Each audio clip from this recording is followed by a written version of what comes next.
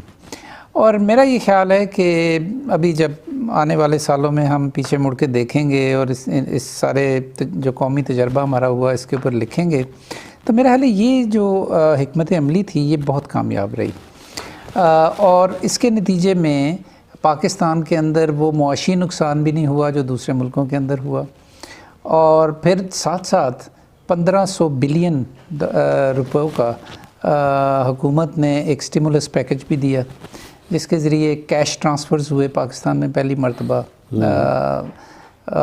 اور اس کے ساتھ ساتھ پھر چھوٹے کاروبار کرنے والوں کو سپورٹ کیا گیا وغیرہ وغیرہ. تو ان سارے اقدامات کا جو مجموعی اثر تھا وہ یہ تھا کہ ایک طرف آپ وبا کو بھی قابو کر پائے, دوسری طرف آپ نے معیشت کو بھی بہت زیادہ گرنے نہیں دیا. اچھا سر, یہ بتائیں کہ یہ جو تیسری ویو ہے جی, یہ کہاں سے آ رہی ہے اور کیوں خطرناک ہے؟ ٹھیک. اچھا, اس سے پہلے آپ یہ سمجھ لیں کہ وائرس جو ہوتا ہے کسی بھی انفیکشن کا, وہ کوئی ایک مستقل اس کی شکل و صورت یا اس کی جو صلاحیت ہے انسانوں کے اندر پھیلنے کی اور انہیں بیمار کرنے کی, وہ ایک طرح کی نہیں رہتی, وہ بدلتی ہے وقت کے ساتھ ساتھ. پاکستان میں اس وقت اور دیگر دوسرے ممالک کے اندر یہی کووڈ-19 کا جو وائرس ہے, کرونا وائرس جسے ہم کہتے ہیں, اس کی تقریباً 60 ڈفرینٹ قسمیں اب تک جانی جا سکی ہیں جینیٹک سیکوینسنگ کے ذریعے. ٹھیک ہے جی, ٹھیک ہے سر. اب ان میں کچھ ایسی ہیں کہ جو پہلے کی نسبت اس کو وائرس کو بڑا کمزور کر دیا انہوں نے, کچھ قسمیں ایسی ہیں کہ جو پہلے کی نسبت وہ زیادہ تیزی سے پھیلنے میں اس کی صلاحیت اس کے اندر پیدا ہو گئی. کچھ قسمیں ایسی بھی ہیں, مثلا ساؤتھ افریقن جو ویریئنٹ ہے وہ نہ صرف یہ کہ تیزی سے پھیلتا ہے بلکہ زیادہ بیمار بھی کرتا ہے. ٹھیک ہے سر. اب یہ جو برٹش ویریئنٹ سو کالڈ ہم جس کو کہتے ہیں, یہ ایکچولی ایک ایسی تبدیلی ہے اس کے جینیٹک میک اپ میں وائرس کے, کہ جس کے ذریعے اب تک یہ سمجھا جا رہا تھا کہ اس ویریشن کے نتیجے میں بیماری جو ہے وہ زیادہ تیزی کے ساتھ پھیلتی ہے نسبتاً پہلے جو شروع میں وائرس کی نسبت. ٹھیک ہے. اچھا, کتنا زیادہ تیزی سے پھیلتی ہے؟ تقریباً 70% زیادہ تیزی سے پھیلتی ہے. اچھا, اب جب 70% تیزی سے پھیلے گی تو پھر اگلا سوال یہ ہے کہ کیا وہ لوگوں کو اتنا ہی بیمار کرے گی یا پہلے کی نسبت کم کرے گی یا زیادہ کرے گی؟ اب تک یہ خیال تھا کہ بیماری میں کوئی فرق نہیں آتا, لیکن پھیلتی زیادہ تیزی سے, اسپریڈ تیزی سے کرتی ہے. ٹرانسمیسیبلٹی اس کو کہتے ہیں, ٹرانسمیسیبلٹی جو ہے وہ بہت زیادہ. لیکن ابھی حال ہی میں کچھ اسٹڈیز ایسی بھی آنی شروع ہوئی ہیں کہ جس کے نتیجے میں ہمیں پتہ لگ رہا ہے کہ شاید یہ بیماری کی شدت بھی اس سے زیادہ ہے. کتنی زیادہ ہے یہ بھی ہمیں پتہ نہیں ہے. اچھا, کہنے کا مطلب یہ ہے کہ اگر وائرس زیادہ تیزی سے پھیلے گا تو 5% سے کم لوگوں کو یہ شدید بیمار کرتا ہے, لیکن اگر جب زیادہ تیزی سے پھیلے گا اور زیادہ لوگوں کے تو ان کا 5% بھی بڑھ جائے گا. ٹھیک ہے نا جی, بالکل, تو اس کا والیوم بڑھ جائے گا. تو اب ایگزیکٹلی یہ ہو رہا ہے. ایک تو یہ وائرس کی ویریشن کی وجہ سے تیسری لہر زیادہ سیریس ہے. دوسری اس کی وجہ یہ ہے کہ ہمارے ہاں حکومت اور لوگ دونوں کے رویے جو ہیں وہ اتنی تیزی سے بدل جاتے ہیں کہ اگر 2 دن بھی کیسز کے اندر کمی ہوتی ہے تو لوگ یہ سمجھتے ہیں کہ یہ اب وبا ختم ہو گئی پاکستان میں. لوگ ماسک پہننا پہلے ہی بہت کم پہنتے ہیں نہ ہونے کی حد تک, لیکن پھر وہ یہ بھی احتیاط ختم ہو جاتی ہے. لوگ دکانوں کے اندر, بسوں کے اندر, مسجدوں کے اندر, اداروں کے اندر, اسکولوں کے اندر مطلب بہت زیادہ کلوز پراکسیمیٹی میں رہتے ہیں, ٹیسٹ کرواتے نہیں ہیں, جس کے نتیجے میں گو کہ پاکستان میں ٹیسٹوں کی تعداد میں بتدریج اضافہ ہوا ہے. اب تقریباً ہم 40,000 ٹیسٹ روزانہ سے زیادہ کر رہے ہیں ٹیسٹ اب, لیکن یہ پھر بھی بہت کم ہے.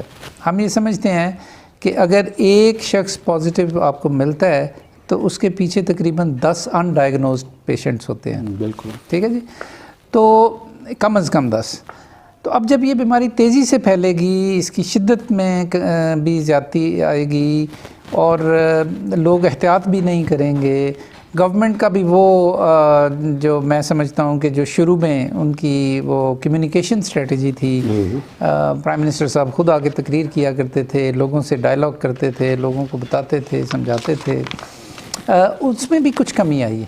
تو ان دونوں چیزوں کا جو مجموعی اثر ہے وہ یہ ہے کہ تھرڈ جو ویو ہے یہ پہلے کی نسبت تیزی سے پھیل رہی ہے اور زیادہ لوگ بیمار ہو رہے ہیں. ہمارے آپ کے جاننے والوں میں اب آپ کو لوگ مل جاتے ہیں دوبارہ سے، جس طرح پچھلے جون میں تھا. بالکل سر. کہ جی فلانا بیمار ہو گیا، فلانا بیمار ہو گیا، فلانے کو داخل کرنا. میری اپنی ریلیٹیوز کے اندر لوگ بیمار ہیں اس وقت. تو میں آنے والے وقت میں یہ دیکھ رہا ہوں کہ اگر ہم نے بہت زیادہ سخت اقدامات نہ کیے تو ہو سکتا ہے خدا نہ خواستہ پچھلے جون سے بھی زیادہ سیریس صورتحال ہو سکتی ہے آنے والے چند مہینوں کے اندر. تو سر کس طرح کے اقدامات جو ہے وہ کرنے کی ضرورت ہے؟ کیا پھر لاک ڈاؤن پہ جائیں یا اسمارٹ لاک ڈاؤن پہ جائیں؟ اسمارٹ لاک ڈاؤن تو شروع ہو گیا ہے ایکچولی. دیکھیں کچھ علاقوں میں کر رہے ہیں. پنجاب میں 7 شہروں کو اندر لاک ڈاؤن ہو گیا ہے. آپ کے اسلام آباد کے اندر میرے خیال 4-5 سب سیکٹرز کے اندر ہو گیا ہے. اور اگر یہ اسی طرح بڑھتا رہا تو یہ لاک ڈاؤن پھیلتے چلے جائیں گے. اب اس کا جو اثر ہے وبا کے روکنے میں تو کچھ ہوگا ہی، لیکن اس کا معاشرت اور معیشت دونوں کے اوپر بڑا گہرا اثر ہوتا ہے. تو گورنمنٹ کو میں یہ سمجھتا ہوں جی کہ ایک تو ان کو اپنی کمیونیکیشن جو ہے لوگوں کے ساتھ اس کو دوبارہ سے ریوائز کرنے کی ضرورت ہے اور اس میں بہت زیادہ شدت لانے کی ضرورت ہے ہائیسٹ پولیٹیکل لیول کے اوپر. ٹھیک ہے سر. پرائم منسٹر صاحب، ہمارے جو کیبنٹ ممبرز ہیں، جو ہمارے پریزیڈنٹ صاحب ہیں، ان سب کو، ہمارے چیف منسٹرز جو ہیں، گورنرز ہیں، پارلیمنٹیرینز ماسک نہیں پہنتے. بالکل. میں کل ابھی دیکھ رہا تھا وہ ایک جلسہ گورنمنٹ کا جلسہ ہو رہا ہے اور اس میں ایک ایڈوائزر صاحبہ تقریر کر رہی ہیں اور ان کے پیچھے 7-8 لوگ کھڑے ہیں اور بالکل جڑ کے کھڑے ہوئے ہیں اور کسی ایک شخص نے بھی ماسک نہیں پہنا ہوا. بالکل ایسے ہی ہے سر. پھر اب یہ پولیٹیکل ریلیز ہو رہی ہیں، ابھی یہ جو PDM مارچ شروع کرنے والی ہے. دس از آل ریسیپی ٹو دا ڈیزاسٹر. اور اس میں گورنمنٹ کو سخت اقدامات کرنے کی ضرورت ہے. لاک ڈاؤن کے علاوہ لوگوں کو انفارم کرنے کی ضرورت ہے، ایڈمنسٹریٹو ایکشنز لینے کی ضرورت ہے. پچھلی دفعہ ایک جو بہت بڑا فرق ہے اب کی نسبت وہ یہ بھی تھا کہ پہلے ہمارے جو کمشنرز، ڈپٹی کمشنرز، انہوں نے بڑا اسٹرانگ رول پلے کیا تھا. اس میں بھی اب بہت زیادہ کمی آ گئی. تو مجھے اب ڈر یہ ہے جی کہ یہ ایک تو زیادہ تیزی سے پھیل رہی ہے، لوگ زیادہ بیمار ہوں گے، اور دوسرا یہ کہ ابھی تک یہ ایک شہری فنومینا ہے، اربن فنومینا ہے. اب جیسے جیسے اربن سینٹرز کے اندر لوگوں کے اندر امیونٹی بڑھتی جا رہی ہے تو یہ آہستہ آہستہ سیمی اربن اور رورل ایریاز کے اندر جائے گی، اور وہاں پہ ہمارے پاس ہیلتھ کیئر کی فیسلٹیز بھی وہ نہیں ہیں، ہر شخص تو شہر نہیں آ سکتا. تو مجھے ایسے لگتا ہے کہ بہت زیادہ نقصان ہونے کا احتمال ہے. دوسرے گورنمنٹ کو جی یہ کرنا چاہیے کہ جو ویکسین ہے اس کی ڈپلائمنٹ جو ہے اس کو بڑھانا چاہیے، زیادہ ویکسین فراہم کرنی چاہیے، اور جو ولنریبل طبقات ہیں جس میں ہیلتھ پروفیشنلز اور people above 60 years of age, اس کو بھی اب ریویو کرنا چاہیے. ٹھیک ہے. اس میں اب ہمیں ویسے سر ہم چائنا سے ہی منگوا رہے ہیں، اور ہماری ٹوٹل ریکوائرمنٹ کتنی ہے، اور کیا یہ پرسیپشن ٹھیک ہے کہ پہلے کوئی آئیں اور صرف پاکستان کے لیڈس کو لگ گئی؟ اس طرح کی باتیں بھی سننے میں مل رہی ہیں. اچھا، بات یہ ہے کہ ویکسین جو ہے وہ Pakistan in like India, Pakistan میں تو ویکسین بنتی نہیں ہے. ٹھیک. آپ دیکھیں کہ ایسٹرا زینیکا کی جو ساری ویکسین ہے، مطلب میجر پارٹ اس کا جو ہے وہ انڈیا کا سیرم انسٹیٹیوٹ آف انڈیا کے اندر وہ پروڈیوس ہو رہی ہے کانٹریکٹ مینوفیکچرنگ کے ارینجمنٹ کے تحت. تو پاکستان میں تو ہم نے چونکہ اس انڈسٹری کے اوپر کچھ توجہ ہی نہیں دی، تو جبکہ میں یہ سمجھتا ہوں کہ اب یہ بڑی ایک اسٹریٹجک انڈسٹری بن گئی ہے، تو پاکستان میں تو یہ ہے ہی نہیں، تو پاکستان نے تو امپورٹ ہی کرنی ہے۔ اب امپورٹ کہاں سے کرنی ہے؟ امپورٹ ظاہر ہے کہ دو اس کے طریقے ہیں، ایک تین بلکہ کہہ سکتے ہیں۔ ایک تو یہ ہے کہ آپ کے جو دوست ممالک ہیں وہ آپ کو تحفتاً دیں، وہ ہمیں چائنا نے دی، ٹھیک ہے سر، 5 لاکھ ڈوزز ایک دفعہ دیں، سنا میں نے یہ ہے کہ شاید 1 ملین ڈوزز شاید اور آ رہی ہیں یا آئیں گی۔ پھر دوسرا جو ہے وہ ہے جی کہ ایک عالمی سطح پہ غریب ممالک کو ویکسین دینے کا بھی ایک انتظام کیا گیا ہے۔ جنیوا کے اندر ایک آرگنائزیشن ہے گاوی، جی sir, global vaccine and immunisation alliance, تو انہوں نے ایک پلیٹ فارم اسٹیبلش کیا، اس کا نام ہے کوویکس۔ تو کوویکس میں جو COVAIX، تو اس پلیٹ فارم کے تحت بہت سارے امیر ممالک نے اپنا پیسہ ان کو دیا، تو 4-5 بلین ڈالرز جو ہیں وہ اکٹھے ہوئے ان کے پاس، تو انہوں نے پھر غریب ممالک کو فراہم کرنے کے لیے ویکسین کے لیے کا ایک انتظام کیا، کوویکس۔ یہ میں نے اپنے آخری چند ہفتوں کے اندر، یہ میں بات کر رہا ہوں جی پچھلے جون کی، اس وقت میں نے یہ لیٹرز لکھے تھے گاوی کو کہ پاکستان بہت دلچسپی رکھتا ہے کہ ہمیں یہ ویکسین فراہم کی جائے، ٹھیک ہے سر، اور وہ 17 ملین کے قریب ویکسین جو ہے ہمیں وہاں سے ملے گی، اور انشاءاللہ اگلے چند ہفتوں میں وہ آنی شروع ہو جائے گی پاکستان میں۔ وہ ایسٹرازینیکا کی ویکسین ہے۔ تو ابھی تک پاکستان میں سائنوفارم اور ایسٹرازینیکا کی جو ویکسین ہے وہ، پھر پرائیویٹ سیکٹر کے اندر لوگ کوشش تو بہت کر رہے ہیں، لیکن میں نہیں دیکھتا کہ آنے والے وقت میں کہ پرائیویٹ سیکٹر کے اندر یہ ویکسین ایزیلی اویلیبل ہو سکے گی۔ اس کی وجہ یہ ہے کہ پبلک سیکٹر یا گورنمنٹس جو ہیں دنیا کی، انہوں نے ایڈوانس بکنگ کی ہوئی ہے اس ویکسین کی۔ وہ ویکسین بھی بک چکی ہے جو ابھی بنی نہیں، ڈیفینیٹلی، بالکل ٹھیک ہے۔ تو گورنمنٹس جو ہیں وہ یہ خرید رہی ہیں ویکسین، تو پرائیویٹ سیکٹر کے لیے بھی یہ اویلیبل نہیں ہوگی۔ تو پاکستان کے اندر میں یہ سمجھتا ہوں، اور یہ سائنوفارم کی ویکسین بہت اچھی ویکسین ہے۔ پھر ہماری ریگولیٹری اتھارٹی نے سپوٹنک 5 کو بھی الاؤ کر دیا۔ فائزر کی جو ہے سر، جی وہ بھی بہت اچھی ہے۔ یہ ساری ویکسینز دیکھیں، یہ ویکسینز کے بارے میں یہ سمجھ لیں کہ یہ ساری ایکسپیریمنٹل ویکسینز ہیں۔ ٹھیک ہے۔ ایک ویکسین کو ڈیولپ کرنے میں، نئی ویکسین کو تقریباً 10 سال کا عرصہ درکار ہوتا ہے، اور تقریباً $1 بلین کی ریسرچ چاہیے ہوتی ہے اس کے اوپر۔ تو یہ تو چونکہ ایک ہیلتھ ایمرجنسی ہے، تو ایسی ویکسین کو 1 سال کے اندر اندر اجازت دے دی گئی ہے مارکیٹ میں۔ تو یہ جب اب یوز ہوں گی ملینز آف لوگوں میں، تو ان کے ایفیکٹس اور سائیڈ ایفیکٹس کا پتہ لگے گا۔ صحیح۔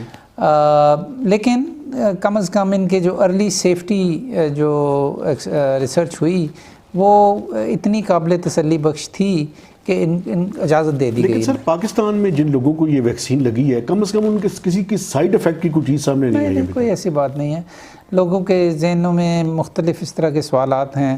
کل میں ایک ٹیلی ویژن پروگرام میں تھا، تو فیصل سلطان صاحب جو ہیں فیڈرل منسٹر، میرے بڑے اچھے دوست ہیں، وہ بتا رہے تھے کہ انہوں نے اپنے والد صاحب کو، جو کہ تقریباً 90 ایئرز ان کی ایج ہے، تو کل انہوں نے ان کو سائنوفارم لگوائی ہے ویکسین۔ میں میرے بچوں کی جو نانی اما ہے، ان کو آج لگ رہی ہے سائنوفارم ہی لگ رہی ہے۔ ٹھیک ہے سر۔ تو میں یہ بات اس لیے کہہ رہا ہوں کہ آپ کے اس انٹرویو کے توسط سے لوگوں کو اعتماد ہو سر، جی لوگوں کے اندر یہ بات جائے کہ اگر ہم لوگ یہ اس طرح اپنے بزرگوں کو یہ لگوا رہے ہیں، تو باقی لوگوں کو بھی اپنے بزرگوں کو رجسٹر کرنا چاہیے، اور اس چکر میں نہیں پڑنا چاہیے کہ یہ کون سی ویکسین ہے۔ اگر گورنمنٹ نے اس کو رجسٹر کیا ہے تو بہت کچھ دیکھنے کے بعد کیا ہے۔ بالکل ٹھیک ہے سر۔ تھوڑا سا اجازت دیجیے، وقفہ لیتے ہیں، وقفے کے بعد امید ہے کہ آپ ہمارے ساتھ ہی رہیں گے۔ وقفے کے بعد ڈاکٹر صاحب سے اس کے بارے میں مزید ڈسکشن جاری رکھیں گے۔